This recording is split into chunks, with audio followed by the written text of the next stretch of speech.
तो hello friends, कैसे हो सारे बच्चे। आज 10वीं वाले बच्चों के लिए ना मैं एक बड़ी अच्छी वीडियो बना रहा हूँ इंग्लिश के लिए। NIUS के बच्चों के लिए जो घर में बैठे हुए हैं, उनके पेपर अगले महीने हो सकते हैं। तो मैं सोच रहा था कि आज उनका इंग्लिश का पेपर डिस्कस करूँ। तो मेरे पास इंग्लिश का पेपर है आज, तो मैं आपका आज इंग्लिश का पेपर डिस्कस करने वाला हूँ। सारे बच्चे ध्यान सुनना, ठीक है। और इस वीडियो को बार बार देखना, शेयर करना, लाइक करना, सब्सक्राइब करना। अभी देखो क्वेश्चन है, वंस अपॉन ए टाइम का क्वेश्चन है। एक चैप्टर था हमारा वंस अपॉन ए टाइम, कि कभी एक टाइम ऐसा होता था कि जब लोग सच्चे होते थे, अच्छे होते थे, और यानी कि उनके मन में किसी के प्रति बैर नहीं होता था, और वो दिल से हंसते थे, आँखों से हंसते थे। आज लोग कैसे हंसते हैं? दांतों से हंसते हैं, लाफ बाय देयर टीथ, है ना। इस चैप्टर में ये बताया हुआ है। तो what happen nowadays if one goes to friends house for the third time. अगर आज के दिनों में क्या होता है, अगर कोई बंदा अपने दोस्तों के घर चला जाए, तो कह रहा है तीसरी बार चला जाए तो क्या होगा। तो कह रहा है कि अगर हम 2 से तीसरी बार चले जाए ना अपने दोस्तों के घर, तो जो उनके दरवाजे हैं ना हमारे मुंह पे बंद हो जाएंगे। तो their doors shut on our mouth, ठीक है ना। तो वो क्या बोलेंगे, ऊपर से तो बोलेंगे नाइस टू मीट यू, लेकिन जब अंदर से क्या बोलेंगे, क्या बोर कर दिया, है ना। और ऊपर से बोलेंगे गुड बाय, अंदर से क्या बोलेंगे, गुड रिडंस, कि अच्छा छुटकारा मिला। तो आज ऐसी हो गई है दुनिया। आज यानी कि जो होता है, लोग सच्चे नहीं रहे, लोग बदल गए हैं। ऊपर से कुछ और बोलते हैं, अंदर से कुछ और बोलते हैं। तो यही वंस अपॉन ए टाइम जो हमने पोएम पढ़ी थी ना, उसमें यही बताया हुआ है कि अगर हम if one goes to friends house for third time, if one goes to friends house for the third time, तो क्या होगा। तो their doors will shut on our mouth, मतलब हमारा को देख के दरवाजा बंद कर देंगे। और ऊपर से क्या बोलेंगे, नाइस टू मीट यू, लेकिन अंदर से क्या बोलेंगे, क्या बोर कर दिया, इतनी बार आ गया। और जाते वक्त बोलेंगे गुड बाय, और अंदर से बोलेंगे गुड रिडंस, कि अच्छा छुटकारा मिला।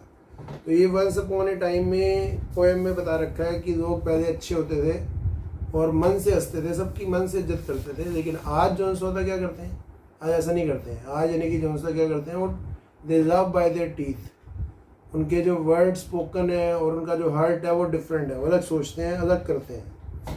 अच्छा, what is the next question है, what is the difference with the heart caused by the angry word and bat and BRICS.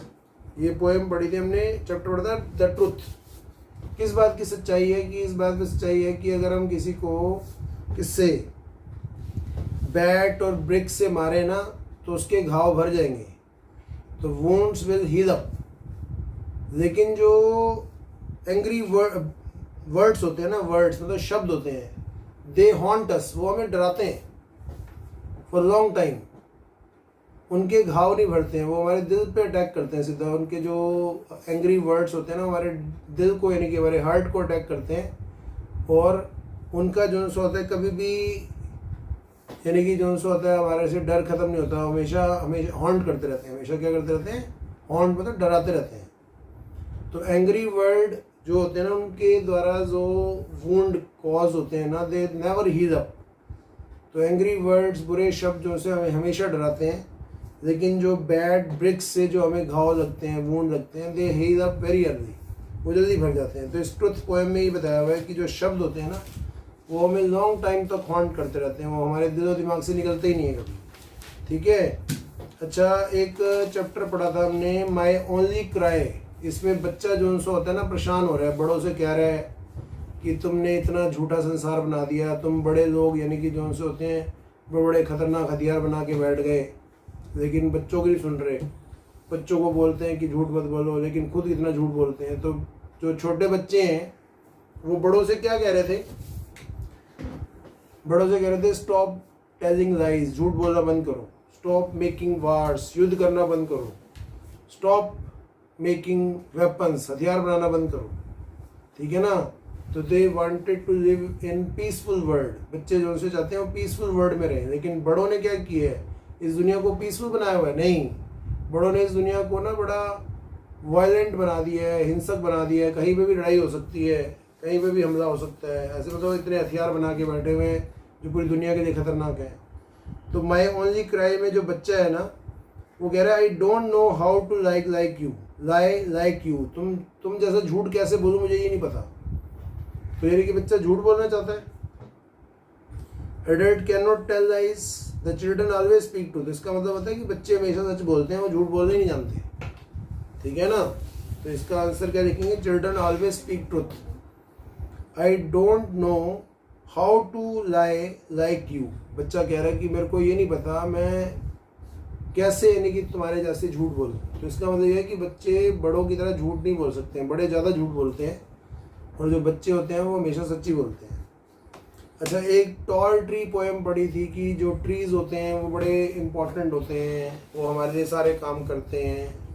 They give us shade, they give us oxygen, they give us fruit, ठीक है ना, दे give अस timber.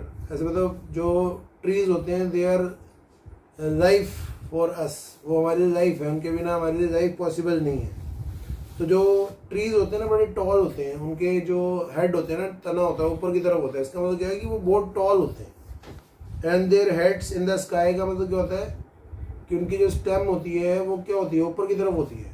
तो इसका मतलब trees are very tall, बहुत toll होते हैं, ठीक है। और सारी रात वो लोगों को देखते रहते हैं, सोते हुए संसार को। एक पोएम पढ़ी थी इंडियन वीवर। इंडियन वीवर क्या होते हैं, वो रात को बुनते रहते हैं ना, क्या करते हैं, शाम को वो बुनते हैं, दिन में बुनते हैं, रात को वो क्या करते हैं, कब्र का कपड़ा बुनते हैं, फिर वो शाम को मैरिज वेल। देखो, weaver weaving all fall of the night, at the fall, जैसे ही शाम पड़ती है वो बुनना शुरू करते हैं।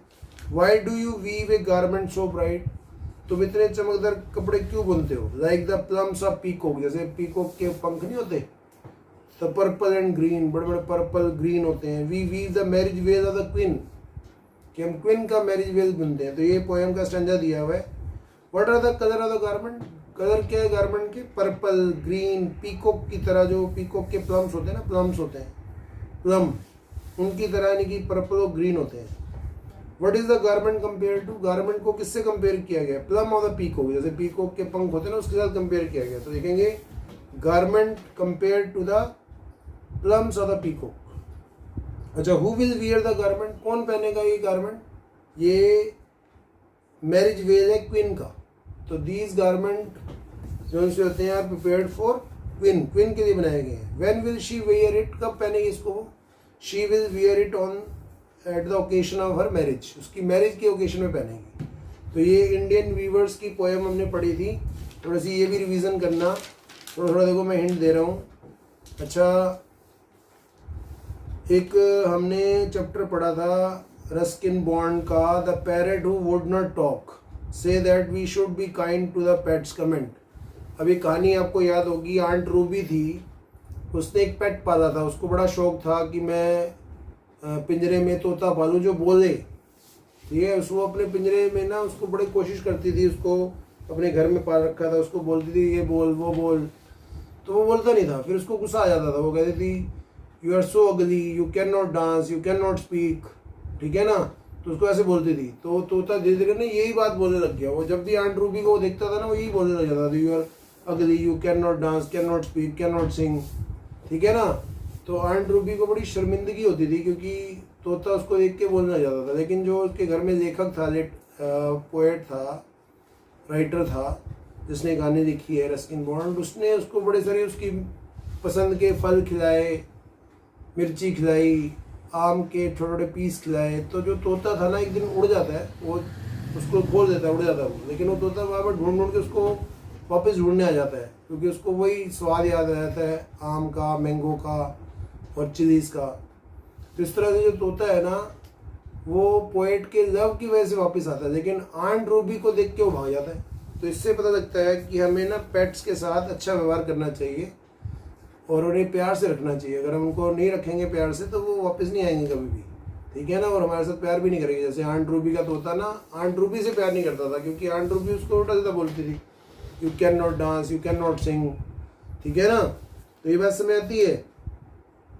नॉइज और साउंड में क्या डिफरेंस होता है। नॉइज का मतलब बताया था कि नॉइज क्या होती है, अनप्लीजेंट साउंड होती है जो हमें अच्छी ना लगे। अनप्लीजेंट साउंड को नॉइज बोलते हैं, जबकि साउंड जो होती है प्लीजेंट भी हो सकती है, बढ़िया भी हो सकती है, ठीक है ना। तो साउंड और नॉइज में ही फर्क है कि जो साउंड है वो अच्छी भी हो सकती है, बुरी भी हो सकती है। जब साउंड अनप्लीजेंट हो जाती है तो वो नॉइज कहलाता है। तो जो नॉइज होता है इरिटेट करता है हमें, हेडेक सिरदर्द का कारण बनता है, नर्वस सिस्टम को भी खराब करता है, हार्ट डिसीज का कारण बनता है, हमारी आंखों पे भी असर डालता है। तो नॉइज हर जगह असर डालता है, जबकि साउंड प्लीजेंट भी हो सकती हैं, बढ़िया भी हो सकती हैं, जो हमारे लिए फ़ायदेमंद भी होती हैं। तो ये देखो आज मैंने बड़े सारे चैप्टर इसमें डिस्कस कर दिए हैं, तो इन सबको देखना, ठीक है बच्चों।